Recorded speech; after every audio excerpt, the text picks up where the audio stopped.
Mike, Houston, Texas. Not Houston though, more like Wharton.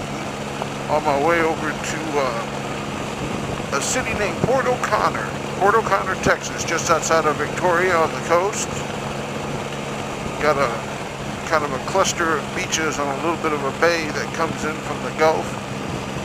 Got a lot of family getting together. We're going to have a good time this weekend. Running a little late. It's already going to be 9 o'clock on 59 heading south. Beautiful though. Look at the sky. Look at it. See the moon. You got the North Star. It is absolutely gorgeous, gorgeous, gorgeous. Maybe that's better. Shut the shield while I vlog for a while. Scrolling YouTube lately, and I don't know if it's just because I've been kind of looking at them, but I've been getting a lot of videos coming up on this feminist movement. They have like a little bit of a nomenclature for them. They call them social justice warriors or SJWs.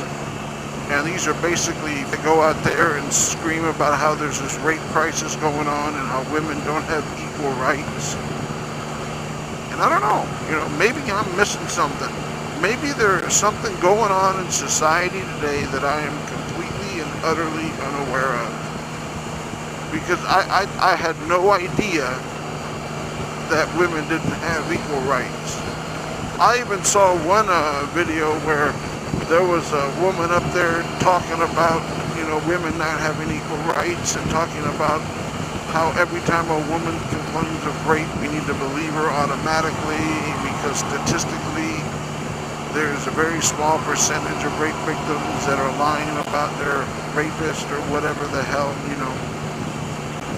Basically saying, what she's saying is, let's just throw due process right out the window. Who needs due process, right? Somebody says they were raped, you need to believe them automatically, regardless of what is going on. So, to kind of counter her argument and to kind of counter what it was that she was saying, I am going to give you a story that I ran into back when I was a police officer. And it is going to, in no uncertain terms, explain why everybody needs to have due process. Because there are some evil motherfuckers out there that will put charges against you that are completely false. Back when I was a police officer, back in '93, you see, had this beautiful Hispanic girl come in. She wanted to talk to an officer. I just happened to be my district that she was coming in to make the complaint from, so I get the call. I come on into the police station to take her report, because she actually came to the PD. Took her in the back office, sat her down, spoke with her a bit. She told me she wanted to report a rape. And I was like, okay. And I was like, well, who raped you? And I'm not going to use names, but this was a very prominent family in the city. Very well known. It was the son of this family who she's been dating for years. And she was in there because she wanted to file rape claims. So I'm taking her story, and I'm going to tell the story because it's for a fact, all right? So she's like crying, and she's like, I can't believe he did this to me. He raped me. Yeah, I told him not to, and he did it anyway. I want him arrested. I want him thrown in jail. She was just adamant about getting this guy slung up by his balls and tossed in the can, all right? So as I'm taking her story, she tells me about how, he just got back in town from a trip. The guy's married, by the way. This was his mistress, right? So automatically, my radar is on because something's just not right. Well, he's in town after being gone on a business trip with his wife. Comes back in. Obviously, they can't wait to see each other. They hook up. They get together. Have sex. And I'm still waiting for the rape. When the fuck does the rape come? She's telling me about how they had sex several times that night. And I guess it was, if I remember correctly, the third time they started having sex, he didn't have a condom because he had apparently already used his other two, right? So she said she consented to the sex. They were, doing their business. And then when he got to the point where he was going to ejaculate or come in her, she told him not to because she didn't want to get pregnant. Well, him being intoxicated, not giving a shit, he came in her anyway. She was so incensed that he came in her. First thing next morning after he leaves, because he spent the night, she's at the PD making a complaint of rape. And I'm sure I was stunned. My eyes were like stuck open. I don't think I blinked for a few minutes. I was trying my best to keep my jaw up. And I'm looking at her, and I just said 2 words, a couple words actually. I said, "Are you serious?" And she says, "I'm serious. No is no. And I've always been told that no is no. And when I told him not to come in me, and he came in me anyway, that is rape, and I want him arrested." And I'm thinking, this chick is out of her freaking mind. What the hell is wrong with her? Alright, so I finished taking the report. First thing I do, call my supervisor, right? Seems to be the big thing nowadays, right? Supervisor comes in, sergeant, I tell him the whole story. He looks at me and he goes, "Just get her out of here. Do a miscellaneous," which means it's a report on record, "and tell her to go see a lawyer." So I went in there, being as professional as I could. I just explained to her, "Listen, there was no rape. The sex was consensual. You knew the risk of him ejaculating inside you when you consented to have sex with him that 3rd time. Just because he came in you does not constitute rape. Now, if he would have forced you to have sex, that's rape. But him just coming in you against your consent, I apologize, but that's not rape. You have to maybe see a lawyer if you want to do some civil charges. I recommend you go see a doctor." I'm giving her all this advice. She becomes incensed. Incensed. "Well, I just don't believe this. I've always been told that rape is rape. I've always been told that if I say no and he does it anyway, that it's rape. This is just unbelievable. You are the most unprofessional police department I've ever dealt with. I'm going to go to the sheriff, blah, blah, blah." And she's just making all these threats and all these comments.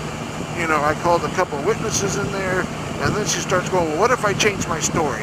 What if I say I didn't want to have sex with him? Can I file rape against him then?" And I'm like, "You already told me what happened. Now you're saying you want to change your story to lie? Well, I want him arrested. I want him picked up. Why can't he be picked up? Because he came in me." And I finally, "Listen, lady, you're crazy. You need to get out of here. I told you what you need to do. I'm sorry I can't help you. I'm definitely not going to take a false report from you. You have to take care of this on your own. This is not a police matter. Thank you. Have a good day. I'll see you later." Starts refusing to leave, screaming and yelling, being all over emotional like women tend to do sometimes, and I'm just like, geez Louise. Finally, she leaves. We all sat around, we talked about it. I talked it over with the detective, and we were trying to decide whether or not we should call the guy to let him know what's going on, to give him a heads up, because we were really concerned what this girl was going to do. She was definitely dangerous. Dangerous enough to make false claims, and definitely dangerous enough to maybe go after this guy with a knife or a gun or something. But anyway, yeah. So imagine if we were to go with what these, social justice warriors are explaining to us to do today. Imagine if I would have followed their freaking brainiac advice, and I would have just believed her and gone and arrested this guy and tossed him in the can because she's over emotional, because she's not thinking straight, as women tend to do sometimes. Men too. Let's not make this a sexist night. But let's just say the truth. Everybody is due process. Due process is something that everybody is afforded so that we minimize the amount of innocent people locked up. Okay? And I mean innocent people, not the fuckers that get locked up and then their family goes crazy. But yes, this lady was crazy, and basically it came out later, we found out she was upset because she was expecting him to leave his wife. He didn't leave his wife. When he spent the night that night and he left, she became upset that he left, and she was basically trying everything she could to hang this guy. She even went to the papers, I found out later. But thank God that I was a cop in a small town, small border town.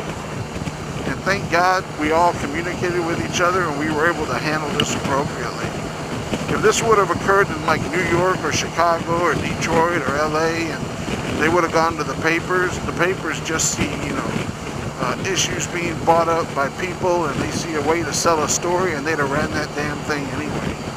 Just to sell stories. And that's what all you social justice warriors and Black Lives Matter people have got to understand. The media plays this shit up to sell shit, to make money. Black guy getting killed over here, they're gonna twist the facts to make money because they're trying to stir you up on purpose. And everybody needs to understand this. Don't be a retard. That's the new slogan today. I'm gonna put that on my channel. Don't be a retard. Don't believe everything you see on TV. Don't believe everything you read in a book or a magazine. Everything is written by somebody else, and facts can be twisted easily. And the media loves to twist facts to sell shit, sell advertising time, sell plugs, make money. And the more irate they can get women, or they can get black people, or they can get white, the more irate they can get anybody, the more money they make. Don't believe everything you see in the media. Pick your battles, man. It's like the whole fucking planet has gone insane. I had no idea people were so fucking retarded. Anyway, this is Rocket Man Mike. Thank you for watching my channel. I could go on all day with that shit. I could go on all day with that shit, man. I love it when the speed limit's 75, man, because you can holler at. Look at that moon. Isn't that beautiful? Gorgeous, gorgeous. Family reunion 2016. Port O'Connor. You be there. Be square. Come down. See the fight. Here we go. It's going to be amazing. We can't wait. It's going to be pandemonium. Oh shit, please. Ah, I need some air. Woo-wee. Uh-oh. That's where all the cops are. Anyway, thank you for coming to my channel. I really appreciate y'all watching and coming in. Please like and subscribe. It does matter. Thank you, thank you, thank you, thank you. Y'all get on out of here now.